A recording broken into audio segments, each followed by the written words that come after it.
We're very happy together in Darby and Joan's chalet. On a rainy day, mind you. But a happy day. And we all love you. You see, Joan's so beautiful. Darby is so handsome.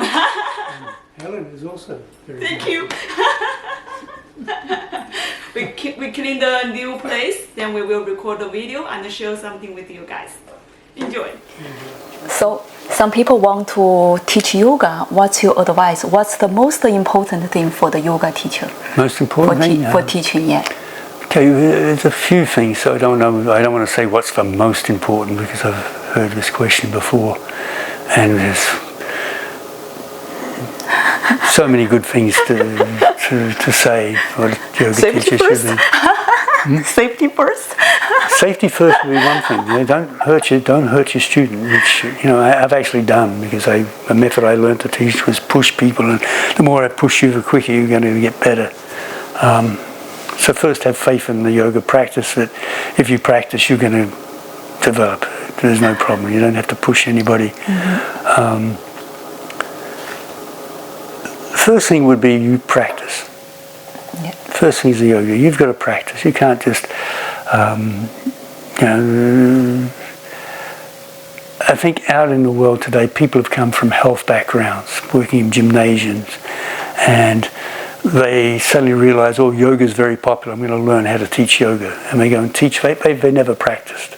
They just teach from a video or taking a teacher training. But they don't really understand it because they're doing other physical things. So make sure you're practicing. And then teach what your practice is. Don't teach what you've heard on the video or what you've heard from somebody else, because you'll make mistakes. Because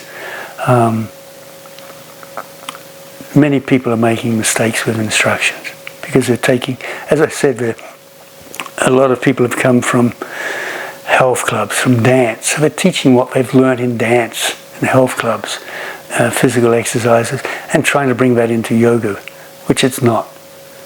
Yoga is different. We're working with movement and flow of chi. And if you're working from health, back from tight muscles and get bigger bone structure and stronger. And which is going to happen in yoga anyway, but we're looking at other things. So teach what you know from your yoga practice. Teach somebody so that you touch their heart.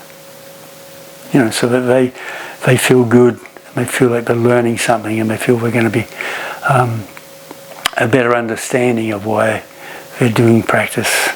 So you want to touch their heart, and ultimately their heart will open and soften.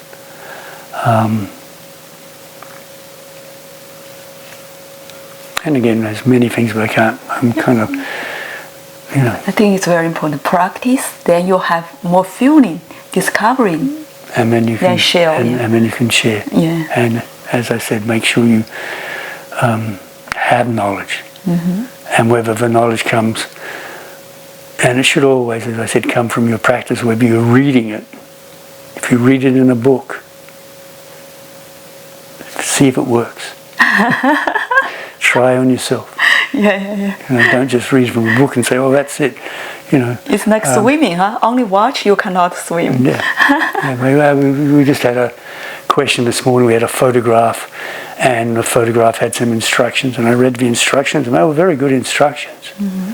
But they weren't instructions for yoga, or instructions for supporting the ankle, but not supporting the ankle in a way that you can extend. Mm-hmm. So it didn't work in yoga. And I took those instructions, I tried it, and said, okay, that doesn't work. This is what it feels like. This is what I want to feel like. And do I engage those same muscles in doing what I'm doing?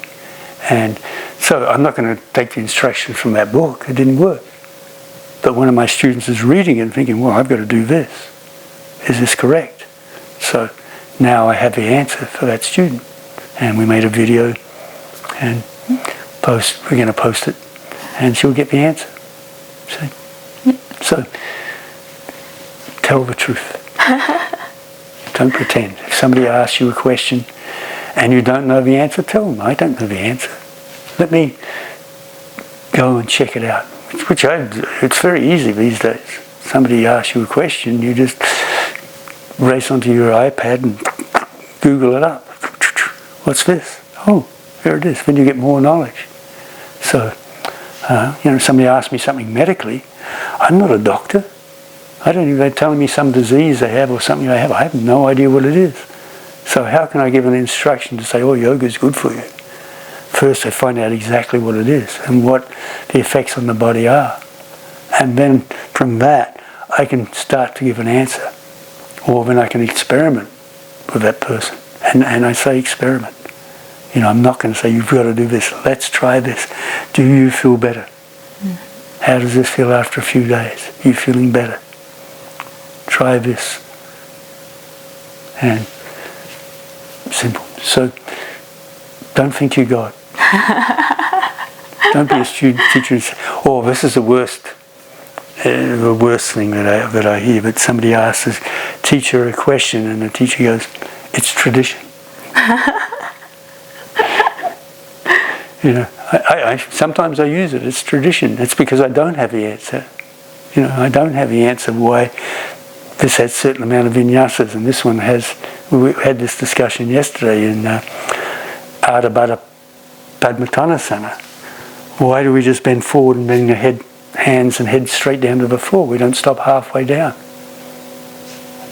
I'm looking at it, and for me, it would be better to stop halfway down, like we do in sitting postures, reset our bodies and then go down. But we don't. We go straight down. And I have no answer. I have my comments, but it's tradition. That's what we do. If I'm going to teach Ashtanga Yoga and I want to teach internationally Ashtanga Yoga, I need to keep that vinyasa count. So I have to do it. And make it as safe as possible. And I can do it, but it just, logically I still don't understand it. And probably never will. So, but I'm going to do it. Tradition. But if a teacher just says it's tradition and has no answer, run away, because they don't know. They don't have knowledge. Everything that I try to do, if there's tradition involved, I want to know why that tradition is there. I want to know it.